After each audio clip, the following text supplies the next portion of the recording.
And you're listening to iTalk 106.7 FM, the voice of the mountain. I'm your host, Janine Ford. So glad you're back with us here and on this great Monday. And I have our District 7 Representative Sylvia Allen on the phone. And Sylvia, I hope you had a wonderful 4th of July. Oh, it was excellent. Just had a wonderful time. I know, so incredible. Yeah. Fireworks all over. Great. Yeah. And you guys, and you were in Heber with the big giant new flag, right? Yes, Yes, I was. Wow, that's so cool. Heber, that's a tradition for many years because we lived in Heber and my kids were going to school. And I love the Heber fireworks. We were up in Springerville, Eager, but I can't wait to see that flag. Okay, I noticed a post you had. I follow Sylvia and she has some really thought-provoking posts, and I saw the one about Katie Hobbs, and she's taking all this credit for the budget, right? Right, she is, and especially for the tax conformity that we insisted on. And the legislature sent her 3 different budgets. She vetoed all of them because she did not want the tax conformity. And that was the big thing that the legislature said, this is absolutely what we have to have, and there'll be no budget without it. And so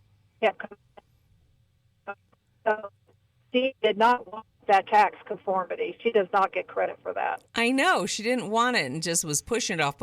Then the minute the budget is agreed upon, she's taking full credit for all of it. That's just such a joke. It seems like what the Dems do all the time.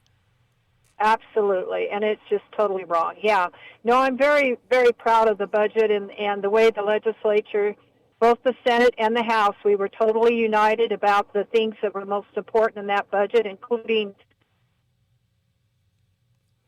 Okay, I think I'm losing you. Medicaid, yeah. Okay, good. Including, what did you just say, including what? And Okay, we're going to clear up our signal here in a minute, okay? Get everybody, keep it right here. We'll have more from Sylvia Allen. She's getting through a little dead spot. She's on her way down to the valley. Keep it right here. iTalk 106.7 FM, the voice of the mountain.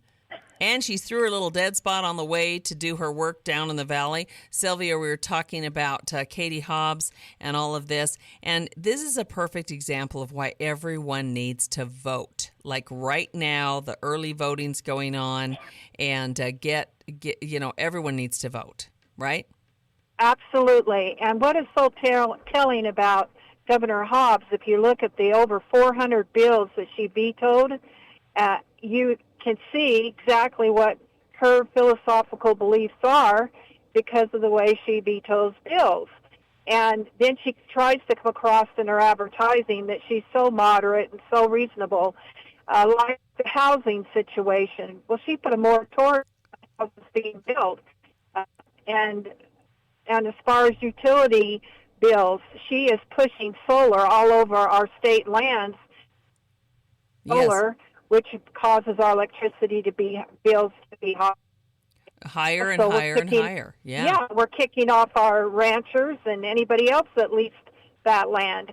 And so people have just got to be better informed and realize how important it is if we want Arizona to move forward in the way that it needs to. We've got to have a new governor. Yes. Oh, and she vetoed any bill that had to do with election integrity, any bill.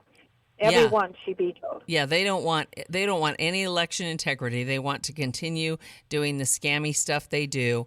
And the answer to that is for us to flood the vote like we did this last time with President Trump, right? Flood the vote. Absolutely. Absolutely. Everybody has to get out and vote. Get your grandkids, your kids, your neighbors, your nieces, nephews, aunts and uncles. Everybody just needs to be a voice to encourage people to vote. Too big. And it's really important. If you want to vote with the ballot, fine. That means early voting. That means you vote early. That means you send it in early. It means you don't drag it out until Election Day to where that slows down the vote count because they have to look at your signature and verify your signature. Yeah, it just drags it all out. Get that done early. Yes, and that's the big thing is that they're just we really have to turn Arizona around, turn this whole tide, and I personally am hoping we turn it with Andy Biggs. Absolutely, Yes. Andy Biggs. He'll be a phenomenal governor. He has such wonderful leadership qualities, and he knows and understands budgets like you wouldn't believe. But his experience in Congress, he was a really good congressman for us. Yeah, he was He was just always great. pushing and trying to, correct things on a constitutional level. Yes, and he and Eli Crane have worked so hard up in these parts. I mean, and they worked really hard, as far as the energy situation, and we got good news about APS. That's great news. Yes. Yeah, they're going to bring the gas to APS and reopen Cholla, part of Cholla, so that's going to be a big deal, and I'm really excited for that one. And it's one of those things where Katie Hobbs, most people do say that the thing she's doing with our state trust lands is illegal. I mean, 100-year leases with these solar fields and just covering them all up, fencing them off, and if she puts a moratorium on any building and all that sort of thing, that just drives the prices of houses way up, drives the price of energy up. It's just foolish. It is. And, the state lands were set aside to help to fund our education into the future, to always be there, to be a source that could help fund our education in Arizona. So we have to be extremely careful about how we use our state lands and how we make money off of them, because it's important for our education. Yeah, how we manage those. So they really need a moratorium placed upon any more green solar or wind on state lands until there can be a study done to really understand and realize what kind of liability is going to be on the state when it comes to these wind turbines and the solar panels, what we have to do to get rid of them coming down 20 years in the future when they die, and what kind of liability is that going to be on the state, and what's that going to mean environmentally to the land going forward. And so we need a study. We really need a study. Yeah, that's very smart. And as far as the ranchers and our food security, there's all sorts of layers, and that's smart to have a moratorium to wait and see. And like Biggs has talked about too, some of those state trust lands, a few of them that are down in the valley, like there's a section really close to Scottsdale that would be absolutely perfect to put houses on, right? And then that's sold. That is sold, and it is a ton of money for our education system. Instead of doing a 100-year lease that they said like 10 years out, it'd be like they're paying $5 a month. I mean, really bad with inflation and stuff. And and then you're bringing the prices of houses down for young people, so there's so many, you have to look at the big picture, but then, and there's still a lot of things. Supposed to have APS on this week. I'll have our Board of Supervisors on tomorrow, Jason Whiting talking about this great announcement with APS with, with gas coming to APS. And now with TEP getting some gas in this and that, hopefully it'll hold off some of the renewables, right? Right. That's what we're so hoping for, and it has to happen. But that's just such the wrong direction. And another thing I want to bring up about the housing, people forget we live in a western state that is 67% controlled by the federal government because of all of our federal lands. And that's another reason why housing is so much higher than when you go back to a state that has 90% of its land. And go back to Missouri, you can buy 200 acres for $300,000 with a barn and a house on it. I mean, it's just unbelievable the prices of houses when you go back east in the Midwest. And here in the West, our house prices stay so high because, one thing, we have less land to build houses on. So that's another thing we need to take in consideration. And we really need to landlocked communities like Heber, Overguard, Show Low, Pinetop, Lakeside. The federal government ought to release some of the land that it's surrounded, a little bit of it, so that we can spread out. And also there's the water situation. Will we have enough water to spread out? And that's an ongoing fight. So water conservation is going to be a big thing, right? Well, and water, believe it or not, you can create water. You really can. I mean, this statement I say all the time, a free people do not exhaust resources, they create them. It's true. America, we can solve any problem. And there's just things that we can do in our state to create and conserve and get more water. Yeah. we have, we just, there's just different ideas and things that I know that Andy Biggs is talking about Good. different ways. Like salination, everybody Yeah. laughs about that, but I mean, we bring pipelines, hundreds of miles bringing gas in. Well, you can Yep. bring a pipeline For from the desalinization. Gulf of Yes. America Yep.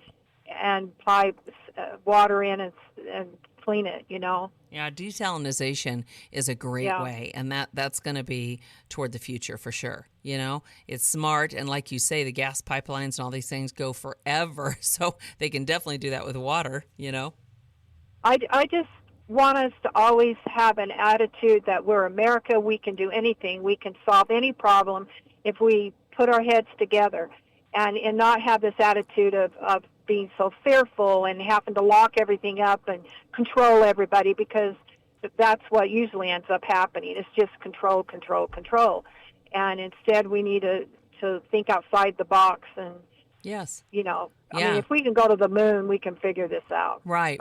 We absolutely can. Absolutely. And we can have smart development, which is really, really smart. Yes. And not and also looking at our food supply. I loved when he was talking about, Yuma and how much produce Yuma produces. Oh my gosh. And we need to watch out for our farmers and ranchers and everybody and manage our forests better. I saw your recent post on that. Oh my goodness. Oh, that is such a passion of mine. We need to rebuild sawmills all over the mountain communities and bring in particle board factories or another paper mill. I mean, we have enough fiber to do that, and our forests will be so much healthier, and our fires will not be as catastrophic if we manage this forest better. But what that means is we've got to have a guarantee from the Forest Service that we're going to keep that volume of timber sales up for the next 30 years so people can realize their investment and get their investment back. Right. And so we've got to change NEPA. We've got to change some regulations that are governing the forest and make it to where we can become more aggressive in putting up timber sales. One thing is the environmentalists insisted that we have to put a cap on the diameter of the tree we cut down. We can only cut down a tree up to 16 inches diameter. Oh my gosh. and you can't, you need to be able to cut,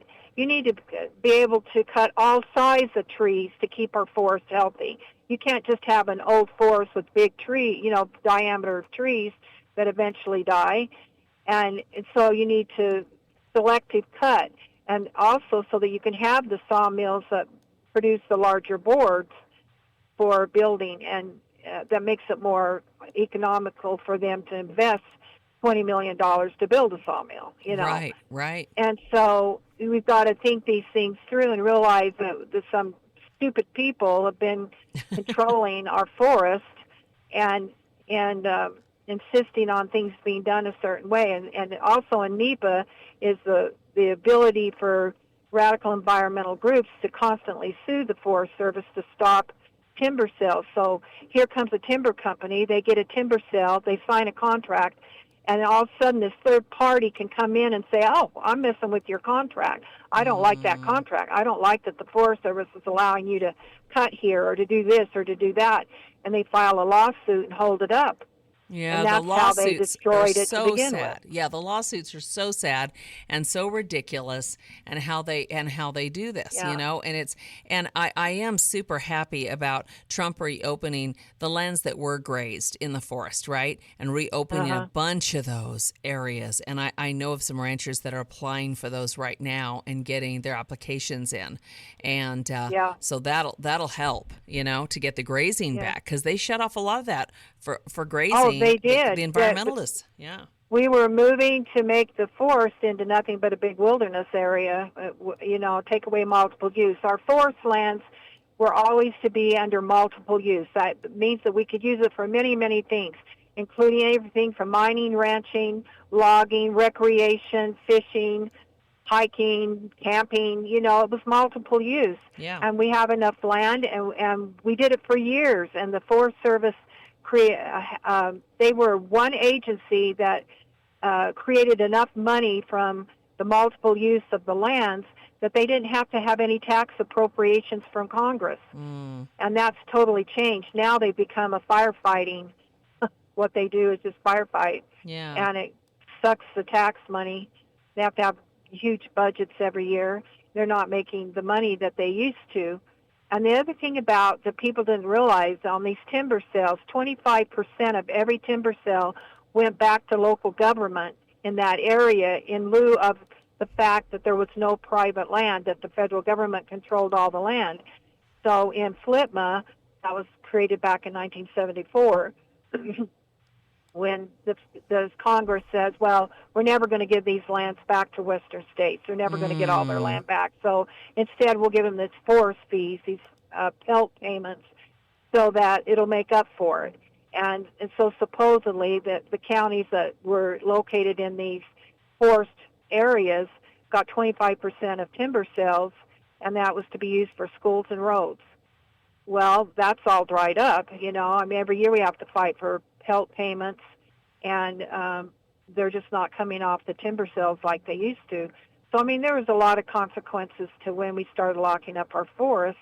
Yeah. And so I'm just so excited that President Trump is there trying to restore our country all the way across in every area, to restore it, to go back to being this great country where we can manage and make our forest healthy and create jobs and an economic base for our rural communities. Yes, this is going to be great. And that's the thing, is that we need all of us working together, but the extreme left has been pretty darn scary. So again, they are. And Sylvia, thank you so much for checking in with us. I know you're on your way down to the valley to do your great work. Yeah. We so appreciate all the good work.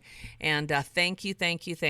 And we'll talk to you again. Keep us posted on any new developments, okay? All right. Thank you so much. Okay, everybody. Our District 7 Representative Sylvia Allen, we love her. Bye, Sylvia. Be safe going down the valley. Okay. Thank you. I will. Bye. Bye-bye, sweetie. All right, everybody. Keep it right here. iTalk 106.7 FM, the voice of the mountain.